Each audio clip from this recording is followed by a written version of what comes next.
नमस्कार मंडळी, मी श्रावणी विलास लकेश्री तुमचं मराठी मनोरंजन विश्वमध्ये स्वागत करते. आता आपल्यासोबत एक ना खोडकर मैत्रीची जोडी आहे, ज्याच्यामध्ये एक बडबडी तर दुसरा शांत असं काहीतरी आहे इथे. कशा आहात तुम्ही दोघं? मस्त, खूप मस्त. मस्त, मी पण मस्त. कसा ऍक्च्युली कसा आहेस विचारायचं होतं, पण ना ते असं झालं की अरे किती मस्ती करतात इथे सगळे जण. खरंच खूपच मस्ती करतात. सगळ्यांची इंटरव्ह्यू करताना असं वाटतं अरे मस्ती कमी करा, इंटरव्ह्यू होऊ दे. मग आता एवढी मैत्री घट्ट आहे की भावनाचं लग्न होणार आहे असं काहीतरी सुरू आहे, कडबड आता सुरू आहे, ट्विस्ट आहे. पण ते ट्विस्ट तुम्ही सांगणार नाही माहितीये, कारण मी 3 ते 4 जणांना विचारले आतापर्यंत. सगळ्यांचं बघ नाही, आम्ही सांगू शकतो. त्यांच्याशी विशेष संबंध नाही. मग इथे ह्या चॅनल वरती स्पेशली सांगणार आहोत काय की फार इंटरेस्टिंग आहे पुढचं सगळं. आणि तुम्ही बघा.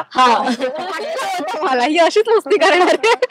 तुमची घट्ट मैत्री आहे, तर मी तुम्हाला 4 प्रश्न विचारू का? हो, 4 काय 5 विचार. ठीक आहे. मला सांगा की हिला आणि त्याला कुठली गोष्ट आवडते हे ओळखायचंय. हिला कुठली गोष्ट आवडते हे तू ओळखायचं, त्याला कुठली गोष्ट आवडते तू ओळखणार. सिंगिंग. आपण गेसच करणार आहोत खरं तर. चहा आवडतं की कॉफी? कॉफी. दुधाची लेस शुगर मोर कॉफी. हो, आणि हा ब्लॅक कॉफी. येस. हे भारी होता. एवढं बस. ही पार्टी पर्सन आहे की एकदम असं सेल्फ अलोन टाइम आवडतो, क्वारंटाईन व्हायला आवडतं तिला, असं काही आहे का? आय थिंक घरात पार्टी करणारी आहे. हा, बरोबर. की फार एकदम वेगळ्याच लोकांबरोबर एकदम बाहेर जाऊन नव्याने भेटणं असं नको. घरी छान आपले क्लोज असतील तेवढे चांगलं. आणि त्याला मला वाटतं त्याला गोव्यात पार्टी करायला आवडतं. कारण तो गोव्याचा आहे. आणि म्हणजे जोक्स अपार्ट की त्याला गोव्यातल्या भरपूर गोष्टी किंवा काय जे काय आपण म्हणू फूड आणि असं आपल्याला जी एक्साइटमेंट असते तर ते त्याचं रोजचं आयुष्य आहे. त्यामुळे गोवा हा आमच्या संभाषणाचा खूपदा एक भाग असतो. गोवन पर्सन इथे म्हणजे असं पार्टी, अरे चल ना गोव्याला जाऊया, असं काहीतरी होत असेल ना तुमच्यात? त्याला मी त्याचं सांगून ठेवलेलं आहे की आता गोव्यात गेलं की त्याचं घर वगैरे त्याने जे वर्णन केलेलं ते फार छान आहे. त्यामुळे बघूया आता सुट्टी कधी मिळते आणि आम्ही पळतोय कधी. त्याला हिला ट्रेडिशनल लुक फार आवडतो की फॉर्मल म्हणजे वेस्टर्न? मी गेस करतोय ती ऍक्च्युली दोन्ही अटायर मध्ये छान दिसते, पण आय थिंक तिला कम्फर्टेबल क्लोथ्स घालायला आवडतं, म्हणजे कॅज्युअल. अच्छा, हो खरंय. ओव्हरसाइज शर्ट्स किंवा असं कम्प्लीट कम्फर्ट जो असतो मुंबईसाठी आणि जे अनुकूल असतात त्याच गोष्टी मला आवडतात. आणि त्याला ट्रेडिशनल आणि फॉर्मल विचारणारच नाही, कारण मुलांचं एकच असतं नेहमी, आपलं फॉर्मल किंवा वेस्टर्न असतं आणि कधीतरी असे कुर्ते. आणि बिचाऱ्यांकडे कुर्तेच असतात. आणि त्यांना काहीच नसते, त्यांना इंडियन किंवा मूवीज बघायला आवडतात की रीड करायला?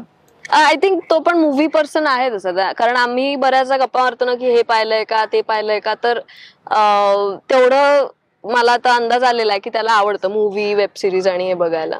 ऍक्च्युअली त्याला मी विचारणार नाही तो प्रश्न बीच पर्सन की माउंटन, पण तुला मी विचारेन बीच पर्सन की माउंटन, तू सांग. बीच. नाही, माउंटन नाही खरं असं काही. आपल्या उगाच कुठेतरी रॉंग जावं म्हणून म्हटलं काहीतरी, पण मला दोन्ही आवडतं असं काही हे नाहीये. दोन्ही गोष्टी म्हणजे दोन्ही गोष्टींचं वेगवेगळं सौंदर्य आहे. त्यामुळे बीच वरती कसं एक तुम्हाला जस्ट त्या लाटांचा आवाज पुरेसा असतो एक शांतपणे हे करायला, आणि माउंटन्स म्हणजे असं एक जरा ऍडव्हेंचरस गोष्ट अशी जरा ती जास्त छान वाटते, त्यामुळे ते सुद्धा आवडतं. Middle life. हा. मी त्याला विचारलं नाही कारण ऑब्व्हियसली गोव्याचं, त्याला काय विचारू मी, तू बीच पर्सन आहेस की माउंटन पर्सन आहे? पण एखादा तुझा क्षण असेल की तुला खूप असं हेक्टिक झालंय, यार जायचंय मला बीच वरती, तू गोव्यात राहतोयस ना, असं इमॅजिन करते की तो गोव्यात राहतोयस आणि तुला असं झालं की नाही यार आज जायचंच आहे मला बीच वरती आणि बसायचंय शांत, कुठल्या बीच वरती जाशील? मांद्रेम बीच वर जाईल, कारण मी मांद्र्याचा आहे. माझ्या घरून 1 किलोमीटरवर बीच आहे. वा. सो मी तिथेच जाईन. मस्त आहे तो बीच. आणि अजूनही म्हणजे असं जसं कलंगूट बागा जसं एवढी लोक जातात कचरा होतो तसा नाही, शांत बीच आहे. तू चुकीच्या ठिकाणी चुकीची भाषा एक्सप्लोर केली असं वाटत नाही? आता लोक जाऊन तिकडे बघणार की अरे काय तिकडे काय काय नाही आहे ना, तसे लोक जातात, माहितीच असतील लोकांना, फक्त लोक त्याला मॅन्ड्रेम म्हणतात. मांद्रे आहे ते. पण नाही पण लोक आहेत तिकडे, पण तसा कम्पॅरेटिव्हली बघायला गेलं तर शांत beach. एक्सप्लोर्ड कमी आहे म्हणजे तसं. Okay. पण आपल्याला जे असं असतं ना की वेडिंग डेस्टिनेशन हा. म्हणून आपण गोव्यामध्ये जातो किंवा हे करतो, तर त्याचं लग्न आता तो गोव्याचाच आहे, त्याची बायको सुद्धा गोव्याची आहे, पण असं छान छोटेखानी लग्न त्यांचं अंगणात झालेलं आहे. वा. म्हणजे जे आपण असे क्रेव करत हो, असतो ना हो, की हो, असं हो. छान एका डेस्टिनेशनला असं आपण कमी लोक कमी असं छान लग्न होतं, म्हणजे त्याचं ऍक्च्युली तसंच झालेलं आहे तसं. पण किती भारी आहे ना, तर लोक असं म्हणतात की नाही मला बीचवर जाऊन छान असं तिकडे ते मंडप वगैरे टाकायचा आणि तिथे मध्ये फेरे मारायचे हो, असे ते असतात. फॅन्सी Fancy हे तेही असतंच, पण आय थिंक ते तेव्हा लॉकडाऊन होतं हा, का तू तेव्हा म्हटला? lockdown होतं. पहिला लॉकडाऊन डाऊन झाला होता आणि त्यानंतर सेकंड लॉकडाऊन लागला. हा. तो मग तेव्हा रिस्ट्रिक्शन होते आणि गावात कोण अडवतंय आता? हो, हो. तर मग करून टाकूया. कोकणात मग काय बाग आहे, मस्त झाडं आहेत, ते मग जरा साफसफाई केली बाबांनी वगैरे आणि मस्त. म्हणजे खरं सांगायचं तर मला असं ऍक्च्युली रिच्युअली लग्न करायचं नव्हतं, पण तो एक्सपिरियन्स वर्थ इट होता. ओके. तुम्ही दोघही लग्नाळू होऊन झालेले आहात, छान पार्टनर सोबत राहत आता आहात. मला सिनियर आहे, त्याला अनुभव जास्त आहे. हो, अनुभव जास्त आहे, पण सध्या सिरियल मध्ये वेगळं लग्न सुरू आहे, वेगळा हो. ट्विस्ट सुरू आहे, वेगळं काहीतरी सुरू आहे. त्याच्यामध्ये तुम्ही छान नटून थटून आलाय. बिचारायचा हार्टब्रेक झाला होता तरी पण आलाय, जाऊया ताईच्या लग्न, ताईच्या नाही सिद्धूच्या लग्न अटेंड करूया वगैरे हो. असं आहे. सांगा जरा काय तयारी केली हो तुम्ही त्यासाठी? नाही ऍक्च्युली हिचं लग्न असं नाहीये भावनाचं, हो. म्हणजे ते खरं तर आमच्या गावचा तो उत्सव आहे आणि देशमुखांचं तू सांग. कुलदैवत हा. आहे ते. त्यामुळे पूजेचा जो मान आहे तो माझ्या बाबांचा आहे. हो. त्यामुळे आम्ही इथे आलो. आम्हाला नाही माहित की भावना ओके. पण ते भावनालाही नाही माहिती आणि ऍक्च्युली सो इव्हेंच्युअली जे घडेल ते घडेल. आणि त्यात हे आहे की मला ही भीती आहे की जान्हवी आली तर, कारण मला नाही भेटायचंय तिला, परत जर समोर आलो तर ब्रेकडाऊन होईल, तर तेही नाही करायचंय. तर अशा गोष्टी आहेत. त्या ह्याच्यावरती आलोच आहोत तरी विचारायला आवडेल मला की जे म्हणतो ना आपण की ब्रेकडाऊन होतो, फ्रेंड्सना आपण आवडतो, आपल्याला फ्रेंड्स आवडतात, पण त्यांचे काहीतरी पार्टनर्स वेगळे होऊन जातात. ते खऱ्या आयुष्यात जेव्हा होतं तेव्हा लोक अंडरस्टँड करून घेतात असं मला पर्सनली वाटतं की ठीक आहे आता हिला नाही कळलंय ना आपल्याला ही आवडते ना, आपण लांब राहूया. किंवा मुलगी म्हणते आता ह्याला नाही माहितीये तर आपण ऍज अ फ्रेंड म्हणून राहू. पण तू ते थोडं वेगळ्या प्रकारे घेतलं की नाही बाबा आता मला हिला भेटायचंच नाही आहे.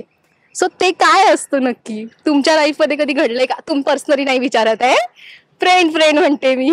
अच्छा, माझ्या मैत्रिणीच्या मित्राच्या आयुष्यात हा. काही असं घडलंय का? पण ना, आपण आधी त्याच्या कॅरेक्टरच्या दृष्टीने मे बी त्याला हो. पटकन रिलेट होऊ शकतं ते, तर हो. तो आधी सांग. त्याच्या दृष्टीने हेच आहे की म्हणजे त्याचं इतकं प्रेम आहे की तो तिला जाऊ दे.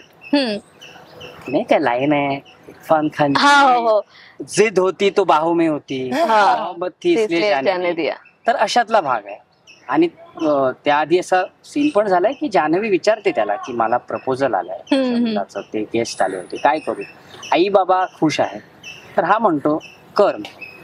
सो म्हणजे त्याला काही राग वगैरे येत नाही, पण ऑफकोर्स एक हार्ट ब्रेक होतो पण तो निघून जातो असा. पण ते अव्यक्त प्रेम हा असतोच एक, साधारणपणे एक मोठा विषय आहेच आहे सगळ्यांचा.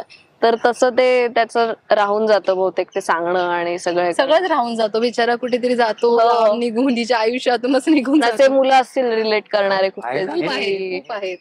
की अरे हा मी अच्छा, समजू आहेत आहेत शकतो. आहेत मध्ये कळलं. मला खरंच मेसेजेस आले तेच तेच. मित्रा माझ्यासोबत असं झालेलं आहे, तू जे करतोस ना मी हे सगळं फेस केलंय. एक एडी पण होता आपला, हो का? हा, तो त्याने सोडलं. तो पण मला म्हणाला की तुझं जे आहे ना कॅरेक्टर, मला असं वाटतं की माझ्यावरच बेस्ड आहे. हो का?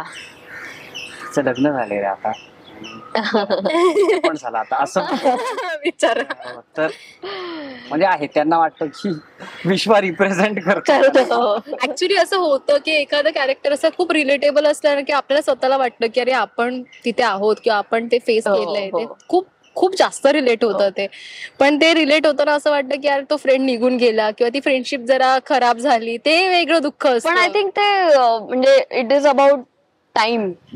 थोडा वेळ दिला किंवा हे दिलं तर आय थिंक ते पुन्हा बऱ्याचदा असं होतं की ती मैत्री पुन्हा होते. पण त्या इमोशन्सना तेवढा वेळ तो द्यावाच लागतो, कारण हो. इतकं स्विच ऑन स्विच ऑफ कुणाचंच नाही होत. बरोबर आहे. त्यामुळे म्हणजे मला असं वाटतं की जे लोकांना असं झालं असेल की यार आपली मैत्री पण संपली का काय, तर खरंच काही वर्ष गेली ना की आय थिंक की ते सॉल्व्ह होतं, ते हील होतं ते. ऍक्च्युअली ते गरजेचं असतं, कारण एका पॉइंटला खूप फ्रेंडशिपमध्ये हे पण असतं की अरे आपण जर व्यक्त झालो तर आपली फ्रेंडशिप खराब होईल, किंवा हो. आपण जर दोघं एकमेकांना आवडत असू पण स्टील नंतर काहीतरी खराब झालं ना, मग आपली फ्रेंडशिप पण तुटेल किंवा ते एक जो बॉन्ड होता तो निघून जातो. हो. त्यामुळे कोणी ट्राय पण करत नाही, ट्राय केलेल्यांचे वांदे होतात. हो. हे कसं असं एवढं छान एक्सप्लेन करतेस हे. माझ्या आयुष्यामध्ये खूप फ्रेंड्स आहेत, त्यांच्या फ्रेंड्सच्या आयुष्यात घडलेलं आहे याचं. माझ्या आयुष्यात काही सध्या नाही, नाहीये. काही नाही. माझ्या आयुष्यात सध्या काही नाहीये. सध्या नाहीये काही. सध्या नाहीये, हा.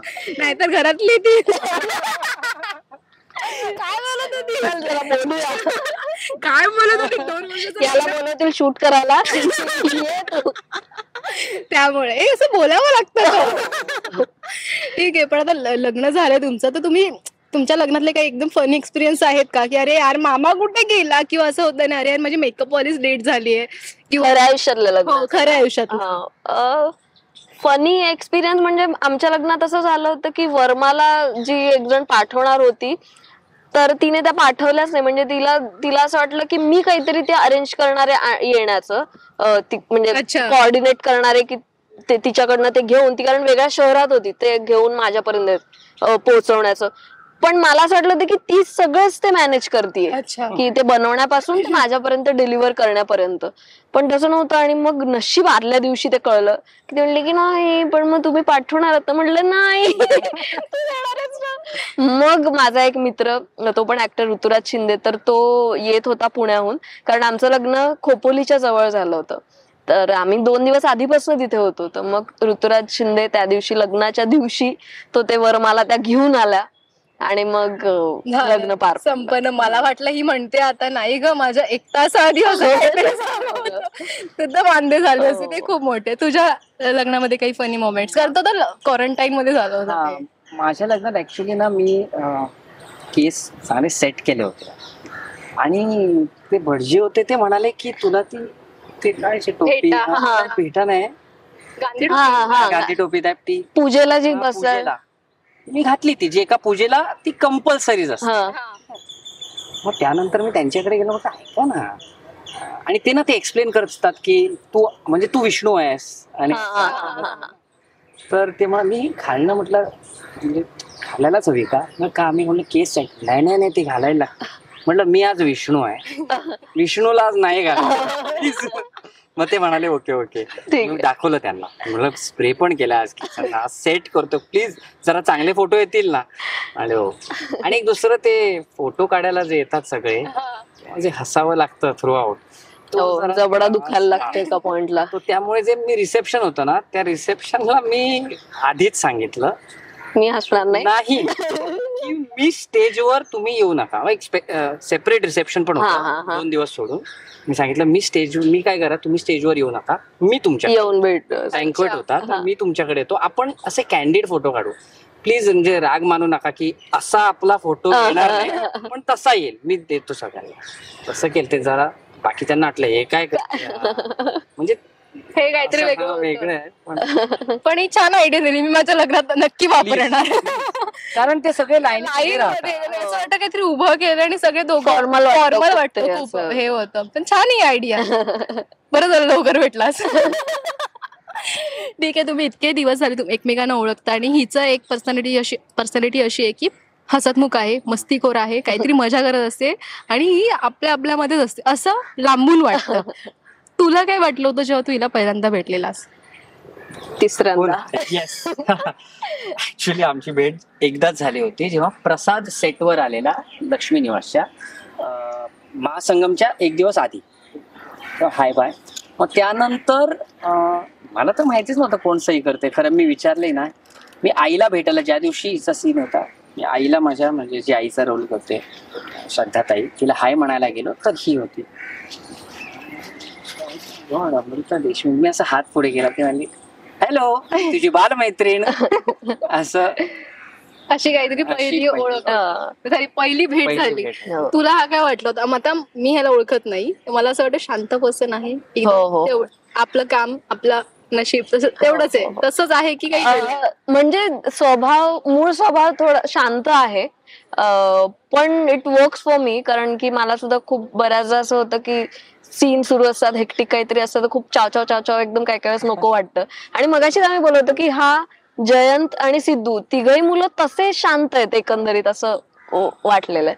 पण आमच्या गप्पा बऱ्याच होत असतात जेव्हा जेव्हा वेळ मिळतो तेव्हा, काय बघितलंय किंवा आधी काय केलेलं आहे. कारण की जेव्हा हा आपल्या क्षेत्राचा फायदा असतो की प्रत्येक प्रोजेक्ट नुसार आपण खूप वेगळ्या लोकांना भेटतो आणि त्यांची बॅकग्राऊंड त्यांना जाणून घेणं हे ओघानेच होतं हे, पण ते छान प्रोसेस असते ती. त्यामुळे तसं मग म्युच्युअल्स काही काही वेळेस निघतात, काही सेम आवडी निवडी निघतात, काही काही वेळेस वेगळं पण मतभेद पण असतात की मला ते नाही आवडत, मला हे आवडत. सो असं सगळेच एकंदरीत ओळख व्हायला, मैत्री व्हायला त्याची मदत होते. त्यामुळे तसंच आमचं काहीच असं ऑर्गॅनिकली हे झालं. हा, भेटलो एकत्र, असे छान हा. आलो आपण. हो. खरंच छान वाटलं तुमच्याशी गप्पा म्हणून. आपण पुन्हा भेटूया, सेट विजिटला येईन तेव्हा आपण Yes. नक्की जास्त गप्पा चालेल. मारू. हो. आता आराम करा, छान राहा आणि Thank you. खरंच आराम करा हेक्टिक मध्ये. पण आता उन्हाळा आहे, सो हो. प्रेक्षकांना तुम्ही काही नोट किंवा टिप द्याल का? भरपूर पाणी प्या, Yes. हायड्रेटेड राहा, हो. आणि शक्यतोवर घरीच राहा, सिरियल बघा झी मराठीवर. 8 वाजता लक्ष्मी निवास. कुठे बाहेर पडता, अर्थात 8ला काही ऊन नसतं पण नाही, दुपारी 1:30 वाजता पण लागतं. हा दुपारी 1:30 वाजता बघायचं असेल तर घरी राहा. हा, घरी राहा, नको. चालेल. Thank you so much and all the best. Thank you.